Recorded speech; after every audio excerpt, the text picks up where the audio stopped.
సభ్యులు మన రఘునందన్ రావు గారు మీతో ప్రెస్ కాన్ఫరెన్స్ లో మాట్లాడతారు. నా పేరు డాక్టర్ వి మురళీధర్ కౌర్, భాజపా రాష్ట్ర నాయకుడు, సీనియర్ నాయకుడు. మిత్రులకు నమస్కారం.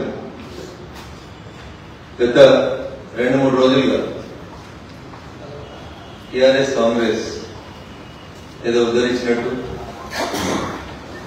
ఒకరికొకరు సవాళ్ళు, ప్రతి సవాళ్ళు, టేపులు అనుకున్నామని ఒక ఆయన, జల్లి గురు అనుకున్నాను ఇంకొక ఆయన, వీళ్ళు మొత్తం ఏదో ఒక డ్రామాని, చీకటి దొంగ ఇద్దరు ఒకటే చేస్తున్నటువంటి డ్రామాని రక్తి కట్టించడానికి చేసేటువంటి ప్రయత్నం ఎలా కనబడ్డారు. పొంగులేటి శ్రీనివాస్ రెడ్డి గారు అంటారు, కొత్త టేపులు అనుకొని బాబా బామ్మర్దులు ఇద్దరు రాండి, నా ఇల్లు ఏమన్నా FTL లోనో బఫర్ జోన్ లోనో ఉంటే, శ్రీకాకుళంలో ఉంటే తొందర కూలగొట్టండి అంటాడు. కేటీఆర్ అంటే ఆయన అంటాడు, 10 సంవత్సరాలు మున్సిపల్ అడ్మినిస్ట్రేషన్ మంత్రిగా చేసిన ఆయన నడిస్తే కంప్యూటర్, ఆయన నడిస్తే ప్రపంచం గుర్తిస్తుంది, గొప్పగా గర్విస్తుంది అని చెప్పేటువంటి కేటీఆర్ అంటే ఆయన చెప్తాడు. FTL పరిధిలో ఎవరి భూములున్నా, ఎవరి ఆస్తులున్నా అర్జెంట్ గా కూలగొట్టుదని అడుగుతాడు. నేను ఇద్దరిని అడుగుతున్నాను, మీరిద్దరు కూడా 2 విభిన్న పార్శ్వాలుగా 2 విభిన్న పార్టీలు రిప్రజెంట్ చేస్తున్నటువంటి మీరు మీ బాధ్యతలు ఎందుకు మర్చిపోయినది ఒకసారి ప్రజలకు సమాధానం చెప్పాలి. టీవీలో పెద్ద పెద్ద బ్రేకింగ్లు వస్తున్నాయి. వెనకడికి మా అన్న తెలుగుదేశంలో ఉన్నప్పుడు మాట్లాడాడు, ఎన్ కన్వెన్షన్ గులగొట్టమన్నాడు అన్న, అప్పుడు చెప్పిండు, ఇప్పుడు గులగొట్టిండు, అప్పుడు చెప్పిండు, ఇప్పుడు గులగొట్టిండని సోషల్ మీడియాలో బాగా భజన చేసి తయారీ భజన చేసుకుంటారు. అసలు చెరువుల ప్రొటెక్షన్ కు సంబంధించి ఏ పార్టీకి ఏ ప్రభుత్వానికి ఎంత పాటు సిద్ధశుద్ధింది అనేది తెలంగాణ సమాజం ముందు 2 నిమిషాలు నేను ఈ వాస్తవాలు ఉంచదలుచుకున్నాను. గౌరవనీయులు కోట్ల విజయభాస్కర్ రెడ్డి గారు, స్వర్గీయ కోట్ల విజయభాస్కర్ రెడ్డి గారు ఉమ్మడి ఆంధ్రప్రదేశ్ కి ముఖ్యమంత్రిగా ఉన్నప్పుడు భాగ్యనగర్లో ఉన్నటువంటి మీరాలం చెరువు కబ్జాలకు గురైందని చెప్పి మొట్టమొదటిసారిగా 1994 ఎన్టీ రామారావు గారు లేదా తెలుగుదేశం పార్టీ అధికారంలోకి వచ్చే కంటే కొద్ది రోజుల ముందు భాగ్యనగరంలో ఉన్నటువంటి మీరాలం చెరువు కబ్జా గురైతుంది, అక్రమ నిర్మాణాలు జరుగుతాయన్నప్పుడు రేచల్ చటర్జీ అనేటువంటి ఒక అధికారిని పంపించి మీరాలం ట్యాంక్ లో కట్టినటువంటి అన్ని అక్రమ కట్టడాలను కూలగొట్టండి అని చెప్పి చెరువుల పరిరక్షణ కోసం నాటి ముఖ్యమంత్రి స్వర్గీయ కోట్ల విజయభాస్కర్ రెడ్డి గారు ఒక ప్రారంభం చేసిండ్రు. భాగ్యనగర్ చుట్టూన్నటువంటి చెరువుల్ని, కుంటల్ని కాపాడాలనేటువంటి ఒక ఆలోచన ప్రారంభమైంది. దీన్ని కంటిన్యూ చేస్తూ ఉమ్మడి ఆంధ్రప్రదేశ్ హైకోర్టు తన ముందున్నటువంటి రిట్ పిటిషన్స్ 2006, 7, 8లో వేసినటువంటి చెరువుల పరిరక్షణ కోసం వేసినటువంటి రిట్ పిటిషన్లు అన్నింటినీ డిస్పోజ్ చేస్తూ 2010లో ఒక జడ్జిమెంట్ ఇచ్చింది ఆంధ్రప్రదేశ్ ఉమ్మడి హైకోర్టు. FTL లో, బఫర్ జోన్ లో, శ్రీకాకుళంలో ఎక్కడ ఎవరు ఏ పార్టీ ఆ పార్టీ అని తేడా లేకుండా ఎవరు ఏం కట్టినా కూలగొట్టమని చెప్తే దాన్ని అమలు చేస్తుందని చెప్పి అప్పటి municipal administration department GOMS number 157 అనేటువంటి ఒక జీవో తీసుకుని వచ్చింది. ఎప్పుడు తెచ్చింది ఇది? 6 ఏప్రిల్ 2010లో ఈ జీవో వచ్చింది. 2010 ఏప్రిల్ 6వ తారీఖు రోజు జీవో నెంబర్ 157 ని ఉమ్మడి ఆంధ్రప్రదేశ్ ముఖ్యమంత్రిగా ఉన్నటువంటి నాయకులు తీసుకొని వచ్చింది.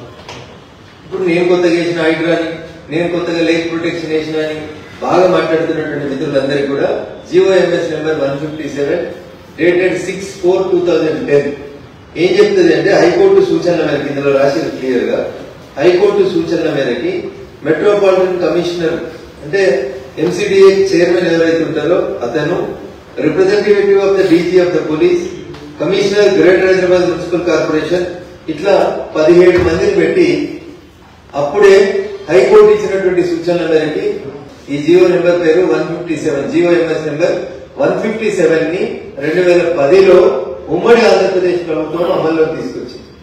ఈ జీవో తీసుకొచ్చిన దాని ఉద్దేశం ఏం రాసిండ్రు?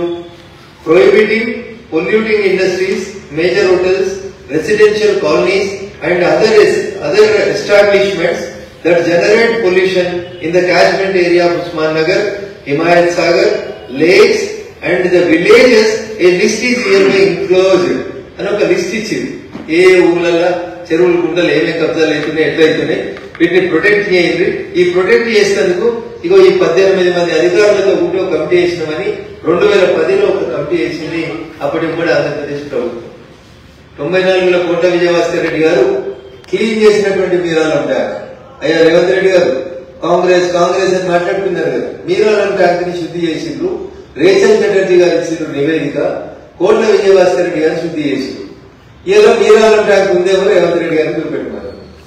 మీరాలం ట్యాంక్ ఆడున్నారు. అసలు మీరాలం ట్యాంక్ అనేది ఉంచిరా ఇప్పుడు కాలనీలు వచ్చినాయా, మరి దాన్ని ఎందుకు కూలగొడతలేము అనేది ఒక్కసారి హైదరాబాద్ కూడా ఆలోచించాలి.